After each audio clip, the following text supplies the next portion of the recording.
First important question है, हड़प्पा सभ्यता के किस स्थल से कांस्य नर्तकी की मूर्ति प्राप्त हुई है? यह क्वेश्चन बहुत ही महत्वपूर्ण है, अक्सर एग्जाम में पूछा जाता है। इसका सही उत्तर हो जाएगा ऑप्शन सी, मोहनजोदड़ो। हड़प्पा सभ्यता के मोहनजोदड़ो नामक स्थल से, जिसको मृतकों का टीला भी कहा जाता था, यहीं से कांस्य नर्तकी की मूर्ति प्राप्त हुई है। मोहनजोदड़ो और हड़प्पा ये दोनों सिंधु घाटी सभ्यता या हड़प्पा सभ्यता की जुड़वा राजधानियां थी। मोहनजोदड़ो के बारे में कुछ और महत्वपूर्ण फैक्ट देख लेते हैं, और ये सारे फैक्ट महत्वपूर्ण है। मोहनजोदड़ो से एक विशाल अन्नागार मिला है, स्नानागार के अवशेष मिले हैं, परपत शिव की मुहर मिली है, और साथ साथ में कांस्य नर्तकी की मूर्ति प्राप्त हुई है। अगला महत्वपूर्ण प्रश्न देखिए, निम्नलिखित में से किसने एक नए संवत का प्रचलन किया था? सही उत्तर है ऑप्शन सी, लक्ष्मण सेन ने। लक्ष्मण सेन ने 1119 ईस्वी में राजा बनने के बाद एक नए संवत, जिसको लक्ष्मण संवत कहा जाता है, उसका प्रचलन करवाया था। अगला प्रश्न देखिए, यह प्रश्न बहुत ही महत्वपूर्ण है। निम्न में से कौन सा कथन असत्य है? पहला है, कालीबंगा से जुते हुए खेत का साक्ष्य मिलना।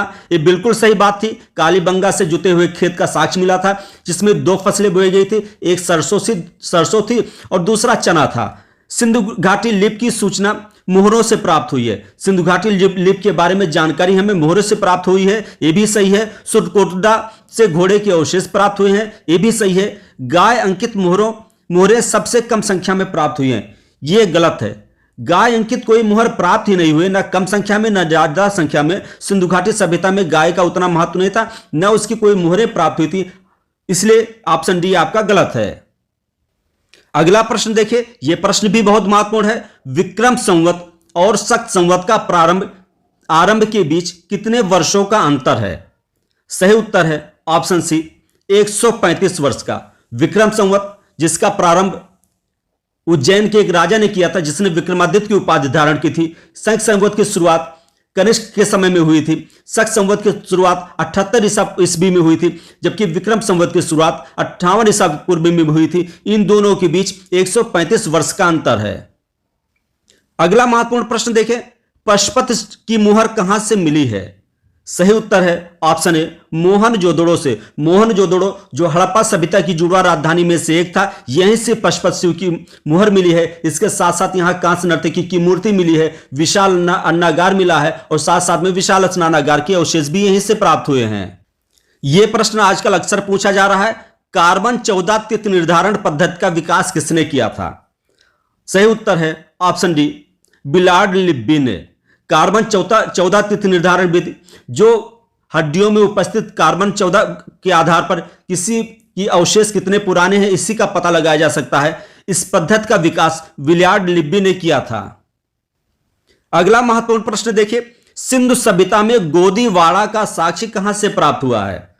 सही उत्तर है ऑप्शन सी, लोथल से। सिंधु सभ्यता में गोदीवाड़ा का साक्ष्य या बंदरगाह का साक्ष्य लोथल से प्राप्त हुआ है। लोथल गुजरात में स्थित एक पुरातात्विक स्थल है सिंधु घाटी सभ्यता का। यहां सबसे खास बात है, धान के अवशेष आपके लोथल से ही मिले हैं। तो कभी कभी प्रश्न ये भी आता है, धान के अवशेष कहां से प्राप्त हुए हैं, तो भी उत्तर आपका हो जाएगा लोथल से। अगला महत्वपूर्ण प्रश्न देखिए, लकड़ी, हड्डी और शंख के पुरातत्व नमूनों का काल निर्धारण करने के लिए निम्नलिखित में से कौन सा अपनाया जाता है? यहां जितने भी पदार्थ हैं, सब में कार्बन पाया जाता है, सब किसी जीव जंतु या पेड़ पौधे के अवशेष हैं, इसलिए इनके नमूनों का निर्धारण अभी मैंने बताया था कार्बन 14 विधि से होता है। यहां उत्तर हो जाएगा ऑप्शन ए, कार्बन 14 विधि। अगला महत्वपूर्ण प्रश्न देखिए, सिंधु घाटी सभ्यता में विशाल अन्नागार कहां से प्राप्त हुआ है? सही उत्तर है ऑप्शन ए, मोहनजोदड़ो से। मोहनजोदड़ो बहुत प्रसिद्ध नगर था सिंधु घाटी सभ्यता का। यह सिंधु घाटी सभ्यता की जुड़वा राजधानियों में से एक था। यहीं से विशाल अन्नागार के अवशेष प्राप्त हुए हैं, और संभवतः जो विशाल अन्नागार है पूरे हड़प्पा सभ्यता में या पूरे सिंधु घाटी सभ्यता का सबसे बड़ा कोई भी भवन था। अगला प्रश्न देखिए, प्राग इतिहास का अंत एवं इतिहास का आरंभ कब से माना जाता है? सही उत्तर है ऑप्शन सी, मानव ने लिखना सीख लिया। वास्तव में लेखन सामग्री के आधार पर इतिहास को 3 भागों में बांटा जाता है। पहला है प्राक ऐतिहासिक काल, दूसरा है आदि ऐतिहासिक काल, और तीसरा है ऐतिहासिक काल। प्राक ऐतिहासिक काल वो काल है जिसमें लेखन सामग्री का पूरी तरह से अभाव था, कोई लेखन सामग्री उपलब्ध थी ही नहीं। यानी जब हमारी सभ्यता की शुरुआत हो रही थी तो शुरुआत का जो काल है जब कोई लेखन सामग्री थी ही नहीं, उस काल को प्राक ऐतिहासिक काल कहते हैं। लेकिन दूसरा काल आदि ऐतिहासिक काल होता है। आदि ऐतिहासिक काल वो काल है कि मनुष्य ने लिखना तो सीख लिया था और उस समय लिखता भी था, और लेखन सामग्री, उस समय की लेखन सामग्री आज भी उपलब्ध है, लेकिन हम उस लेखन सामग्री को पढ़ नहीं सकते या उस लेखन सामग्री को पढ़ा नहीं जा सकता है। उस काल को आदि ऐतिहासिक काल कहते हैं। जैसे सिंधु घाटी सभ्यता में भी लेखन सामग्री उपलब्ध है, लेकिन उसको आज पढ़ा नहीं जा सका है, इसलिए सिंधु घाटी सभ्यता को आदि ऐतिहासिक काल की सभ्यता में रखा जाता है। जबकि तीसरा है ऐतिहासिक काल। ऐतिहासिक काल इतिहास का वो समय है जहां लेखन सामग्री भी उपलब्ध है और उसको आज पढ़ा भी जा सकता है। जैसे आर्य सभ्यता की लेखन सामग्री भी उपलब्ध है, वहां वेद द्वार इत्यादि लिखे भी गए थे और उनको आज पढ़ा भी जा सकता है, इसलिए इसको ऐतिहासिक काल में रखा जाता है। यहां प्रश्न है प्राग इतिहास का अंत और इतिहास का आरंभ कब से माना जाता है? यह माना जाता है जब मानव ने लिखना सीख लिया था, तब यह माना जाता है प्राग ऐतिहासिक काल का अंत हो गया, तो उसके बाद आदि ऐतिहासिक काल और इतिहास का शुरुआत हो गया था। अगला प्रश्न है भारत में मूर्ति पूजा का आरंभ कब से माना जाता है? सही उत्तर है ऑप्शन ए हड़प्पा सभ्यता से। भारत में जब से हड़प्पा सभ्यता की शुरुआत हुई तभी से मूर्ति पूजा का प्रचलन माना जाता है। हड़प्पा सभ्यता में ही पशुपत शिव की मुहर मिली है। इसका अर्थ यह होता है कि उस समय भी मूर्ति पूजा होती थी और वो समय जो मूर्ति पूजा होती थी वो प्रकृति के आधार पर ही थी। अगला प्रश्न है हड़प्पा सभ्यता का सर्वाधिक मान्य प्राप्त काल है? सही उत्तर है ऑप्शन बी 2500 ईसा पूर्व से लेकर 1750 ईसा पूर्व तक। हड़प्पा सभ्यता एक ऐसी सभ्यता थी जिसके बारे में हमें जो अभी तक जानकारी मिली है, यह सभ्यता अचानक से ही विकसित हुई है और अचानक ही समाप्त हुई है। इसका अनुमान लगाया जा सकता है यह 2500 से लेकर 1750 ईसा पूर्व तक थी। इस सभ्यता की खोज, हड़प्पा सभ्यता की खोज है जिसको सिंधु घाटी सभ्यता भी कहा जाता है, इसकी खोज दयाराम साहनी ने की थी। इसको आदि ऐतिहासिक काल में रखा जाता है। क्यों रखा जाता है? क्योंकि उस समय लेखन सामग्री तो उपलब्ध थी, लेकिन उस लेखन सामग्री को आज पढ़ा नहीं जा सका, इसलिए इसको आदि ऐतिहासिक काल में रखा जाता है। रेडियो कार्बन 14 तीर्थ निर्धारित वृत्त के अनुसार इसका जो काल माना जाता है 2500 ईसा पूर्व से लेकर 1750 ईस्वी पूर्व तक माना गया है। अगला प्रश्न है ऋग्वेद का कौन सा मंडल पूर्णतया सोम को समर्पित है? सही उत्तर है ऑप्शन सी 9वां मंडल। ऋग्वेद का 9वां मंडल पूर्णतया सोम देवता को समर्पित है। अगला प्रश्न है ऋग्वैदिक आर्य किसकी पूजा करते थे? सही उत्तर है ऑप्शन ए प्रकृति की। ऋग्वैदिक आर्य प्रकृति की पूजा करते थे।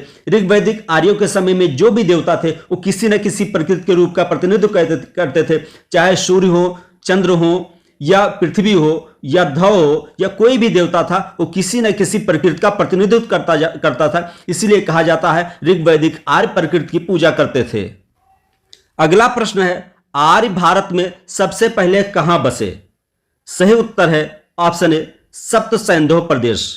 मैक्स मुलर के अनुसार आर्य मध्य एशिया से भारत में आए थे और मध्य एशिया से भारत में आने के बाद ये सबसे पहले पंजाब या सप्त सैंधव प्रदेश में बसे थे।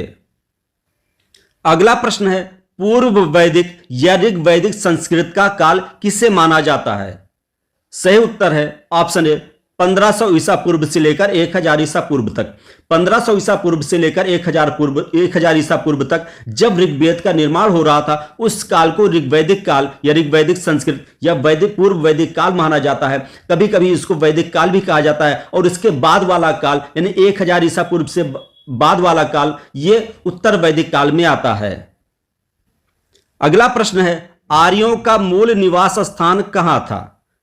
सही उत्तर है ऑप्शन बी एशिया माइनर।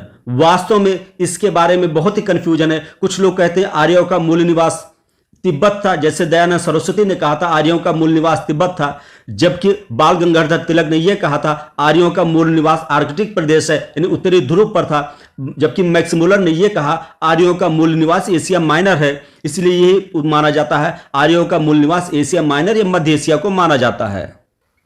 अगला प्रश्न है प्रसिद्ध 10 राजाओं का युद्ध जिसको 10 राग युद्ध भी कहा जाता है किस नदी के किनारे लड़ा गया था? सही उत्तर है ऑप्शन डी परचुड़ी, यह वर्तमान में इसका रावी नाम है। इसी नदी के किनारे यह दसराज युद्ध हुआ था।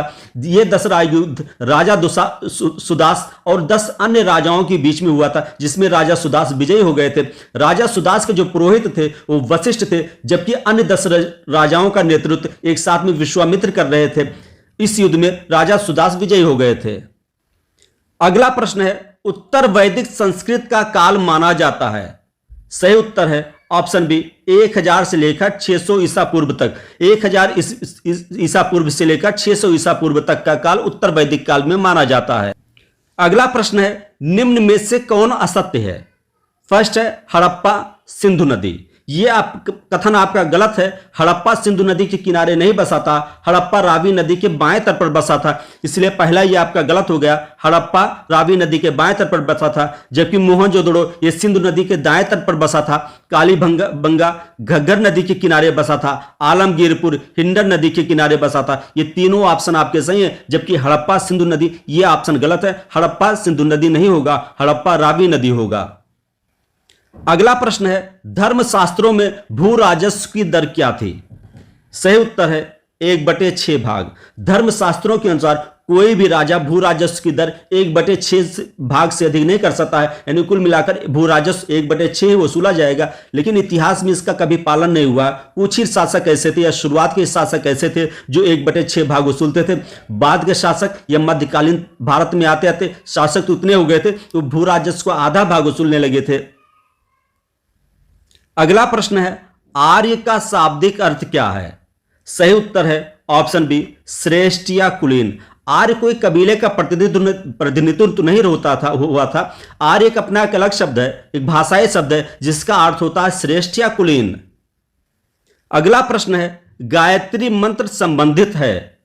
सही उत्तर है ऑप्शन बी ऋग्वेद से। यह प्रश्न बहुत ही महत्वपूर्ण है। गायत्री मंत्र का संबंध ऋग्वेद से है। गायत्री मंत्र जो सूर्य देवता की स्तुति के लिए बना हुआ था, जिसका निर्माण विश्वामित्र ने किया था, इसका संबंध ऋग्वेद से है। अगला प्रश्न है, प्रारंभिक आर्यों के बारे में निम्न कथनों में से कौन सा कथन सही नहीं है?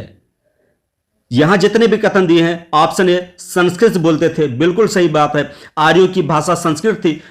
ऑप्शन बी है घुड़सवार थे, आर्य बहुत अच्छे घुड़सवार थे। तीसरा यह है ये कई झुंडों में भारत आए थे, ये भी बात सही है। आर्य मध्य एशिया ये एशिया माइनर से कई झुंडों में भारत आए थे।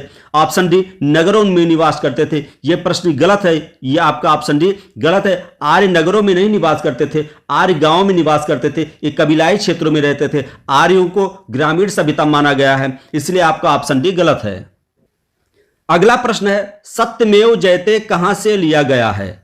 सही उत्तर है ऑप्शन सी मुंडकोपनिषद से। यह बहुत ही महत्वपूर्ण प्रश्न है। सत्यमेव जयते मुंडकोपनिषद से लिया गया है। सत्यमेव जयते भारत का आदर्श वाक्य है जो मुंडकोपनिषद से लिया गया है।